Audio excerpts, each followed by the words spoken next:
Hello, this is Morilibus, and what I brought for you today is my first kind of tutorial video, and it's for my ore packager machine. I got a request to do a tutorial for it, and I'm going to give it a go. I kind of went over it in my world, but that one is built into a wall, and it's pretty hard to kind of show it and to even follow what's going on when you're kind of in a block, basically. So here I built it in Creative, where you can go around the machine and see everything. So it should be clear on what's happening. I don't plan on building it again on screen here, but I will fly around it and I will go through it so that you can build it in your world simply by copying what you see here in the video. I've got in my taskbar the blocks that you need. So you'll need 6 sticky pistons. You're going to need 44 regular pistons. You're going to need 55 pieces of redstone dust, 29 redstone torches, 4 repeaters, and then a block of your choice. You'll also need 1 piece of obsidian or 1 furnace. Alright, shall we begin? The way this machine works is you stand here. I've designed it so you have basically half slabs here. You only need 2 or 1. I guess you only need the 1. Just have that other one there because I'm floating in the air. But yeah, you need half slab there and a stair there. All this does is so that you walk in here, you're in the kind of a perfect position to use the machine.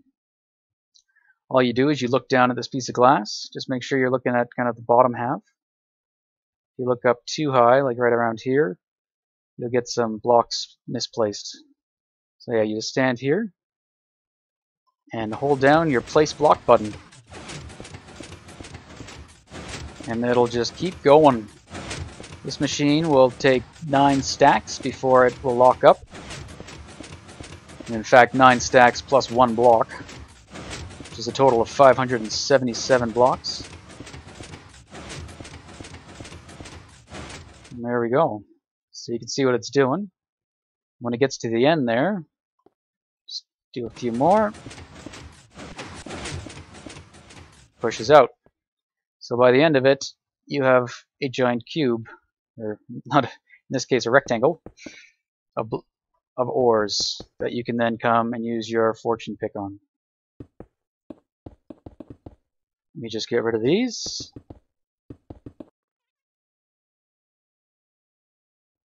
Okay, let's start with the first piston. It's just a smart piston. We've got a redstone torch here. It's sending power into this repeater so that when you place a block here, it'll transfer power into that block and send power to this redstone dust.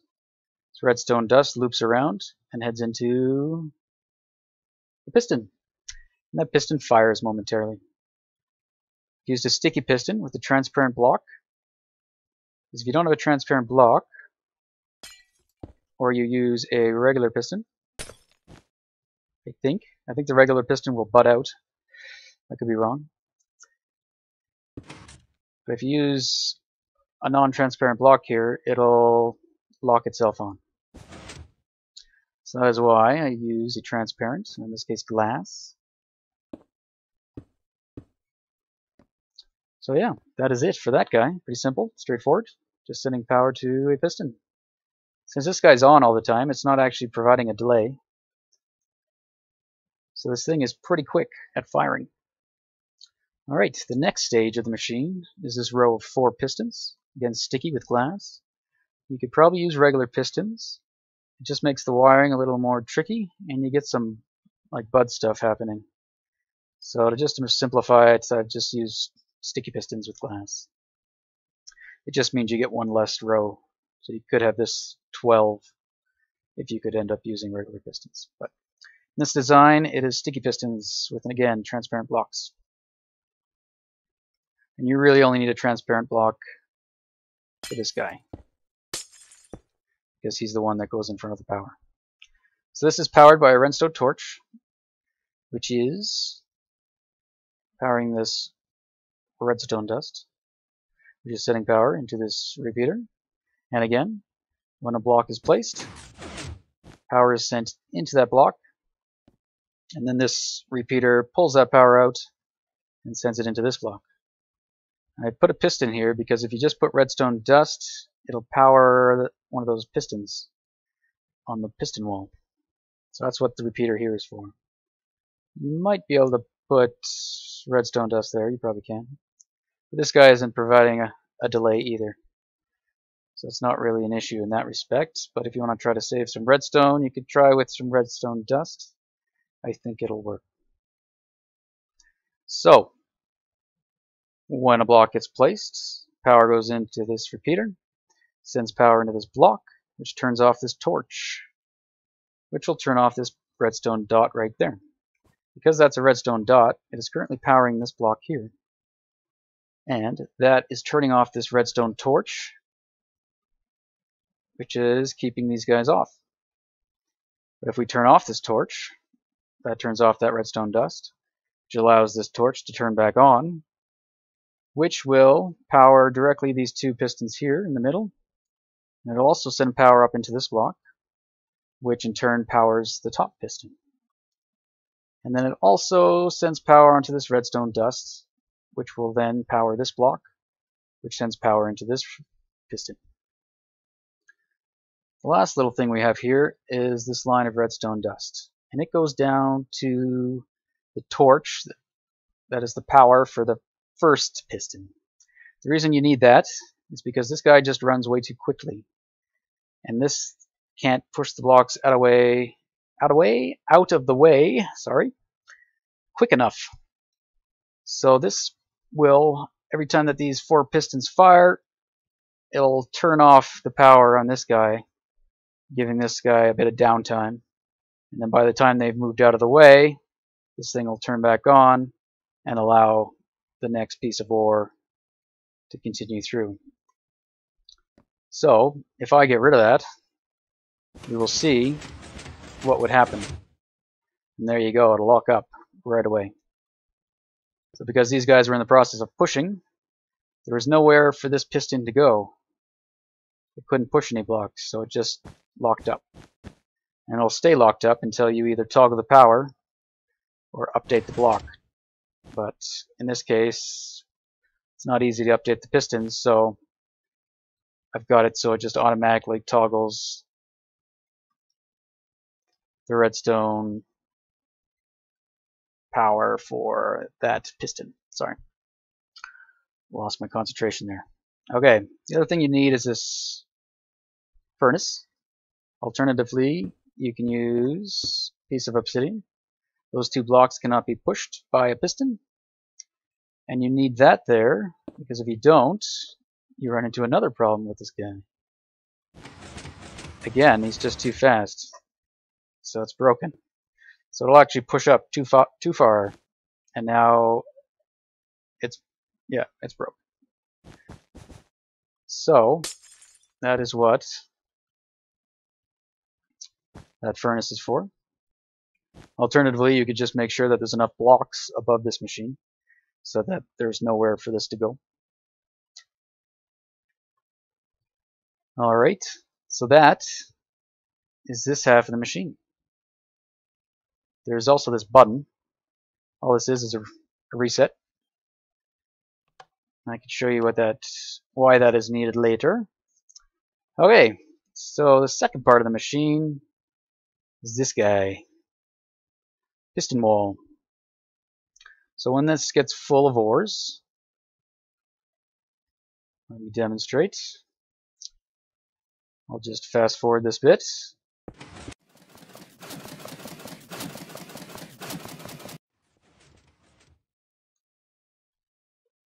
Alright, so there you saw it. When this gets full, it triggers these guys and it pushes it forward. And again, it's just a smart piston here. So anytime a block is placed here, it sends power. It sends power to two things.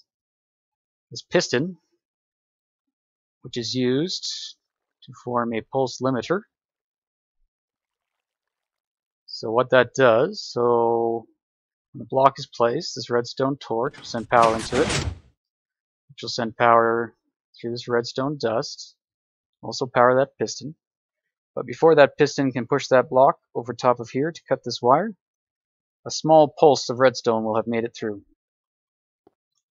And that goes into this repeater, which needs to be set at 3 ticks, which powers this block, which will turn off this torch, which will turn off all this redstone, and turn on all these torches, which will fire these pistons. Now this pulse limiter, what that does is makes it so it's just a pulse. So when this machine gets full, just put that there to block it. So that would simulate the machine being full, at least in this block here. So this stays on because it's a block, but this guy can't push it anywhere. If we didn't have this guy here, these pistons would be getting continual power, which isn't a big deal. But what it does, let me just do this. Oops, can't I fly?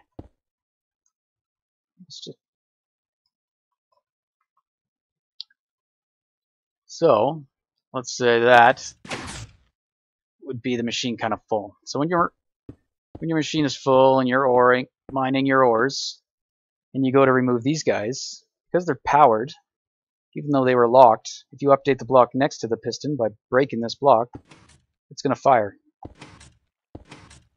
So if you're trying to run through here breaking all those blocks, you're going to get pistons coming and punching you in the face.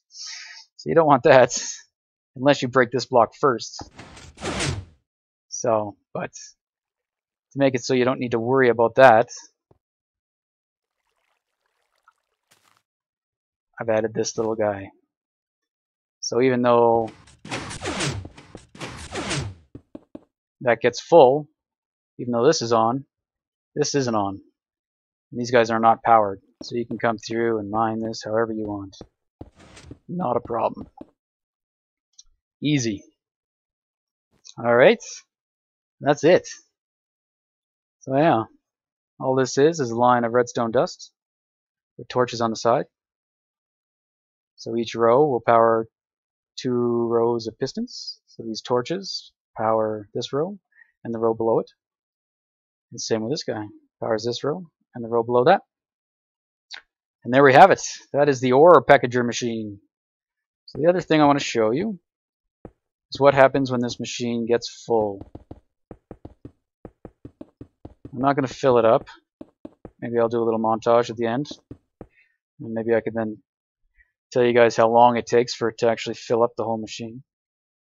So what I'm going to do is just put obsidian right here, just to block it. So let's simulate this machine getting to full capacity. There we go.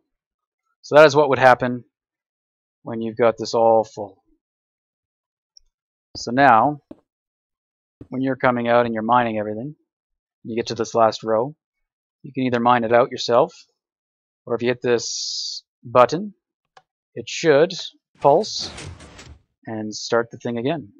And then you could keep going if you want, or mine them, or whatever you feel like doing. Simple as that. And there you have it. That is the ore packager machine. So yeah, I don't know. I built it for fun. I don't think it's not really needed. It's definitely manual ways to fortune your ore. But I just thought this would be kind of cool to build. And it's kind of based off kind of ESO's little silverfish packager machine, kind of using the same principle as that. I'm not sure how he wired his. Probably a lot better than I wired mine, but this works. I'm happy with it. If you have any ways of improving it, let me know. Or if you have any other questions, let me know. But yeah, that is that. So now I will end with a montage and then give you a time on how long it takes. for this thing to fill. Alright, we'll see you in a bit.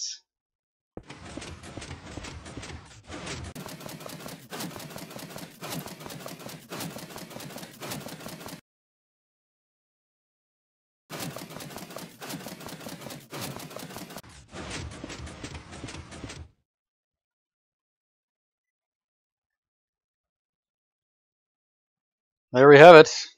That's 577 emerald ore blocks ready to be fortune picked. That will take a little bit of time to collect that. Alright, so there you guys go. So I hope you enjoyed this sort of tutorial video. If you have any other questions, please let me know. And yeah, thank you for watching. Please join me again, and we'll see you next time.